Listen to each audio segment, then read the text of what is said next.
million.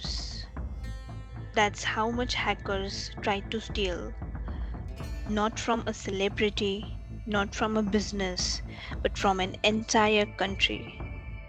And the craziest part, they almost got away with it. They were just one typo away from pulling off the biggest digital bank robbery in the history. Hey everyone, welcome to our show Dark Logs, where we pull back the curtain on the hidden world of cybercrime and the human stories behind the hacks.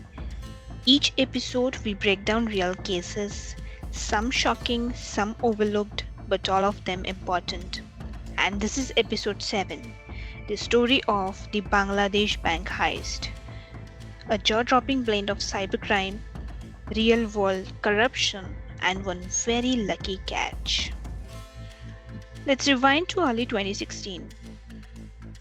The Bangladesh Bank, the country's central bank, had an account at the Federal Reserve Bank of New York, just like many other national banks around the world. That account held billions of US dollars. And just like any bank, Bangladesh Bank used a SWIFT system, a global messaging network used by banks to securely transfer money.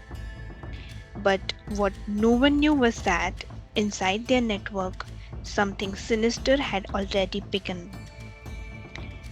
Hackers believed to be linked to North Korea had managed to gain access to the Bangladesh bank's systems. They didn't just break in, they waited. They watched. They studied how money was moved, how SWIFT transfers worked, and what security locks could give them away. They even knew when the bank's IT team went home for the weekend, because that would be their moment to strike. And when the timing was just right, they started issuing SWIFT transfer requests, directing money from Bangladesh's account at the New York Fed to banks in the Philippines and Sri Lanka. The total? $951 million. These weren't just random transfers, they were routed through intermediary banks, moved to casino accounts, funneled through shell companies, and disguised with fake names and phony charities. The hackers thought of everything. They even scheduled the heist for Thursday night, knowing Friday was a weekend in Bangladesh and no one would notice until Monday. By then, the money would be long gone, and most of it was. So, how did they get caught? A typo. One of the transfer requests was meant to go to a fake charity in Sri Lanka called Shalika Foundation. But the hackers misspelled foundation as foundation. That one small mistake made the routing bank suspicious. They flagged it, paused the transfer, and alerted the Federal. The New York Fed then reviewed all the other pending transfers and started blocking them. Because of that typo, $850 million worth of transfers were stopped. But the hackers still got away with $81 million. By the time the Bangladesh bank realized what had happened, it was already too late. The hackers had wiped the logs.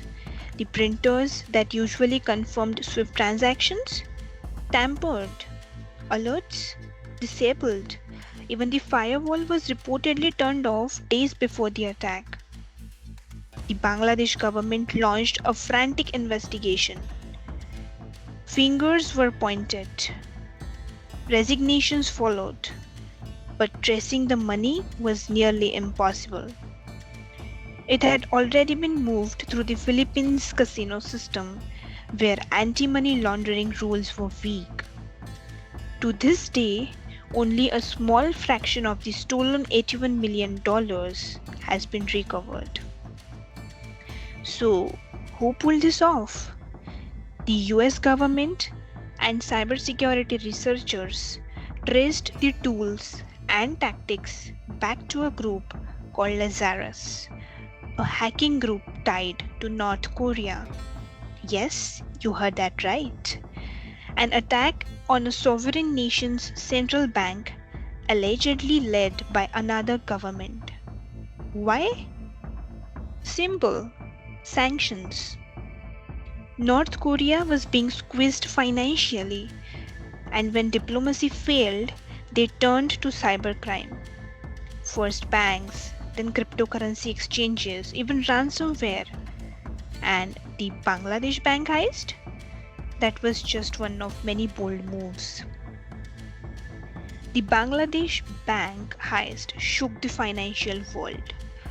It showed that even national banks using industry standard tools could fall, that even systems built on trust like SWIFT could be manipulated, and that cyber attacks aren't just about stolen passwords or shutdowns, they are about real money, real systems, and sometimes global consequences.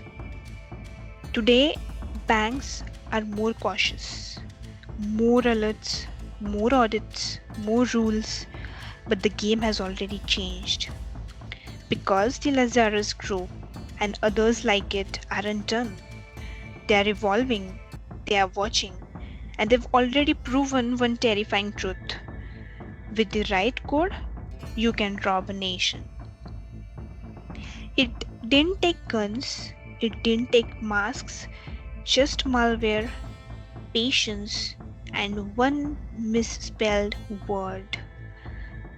The Bangladesh Bank heist wasn't just a crime, it was a glimpse into the future of global finance and cyber warfare.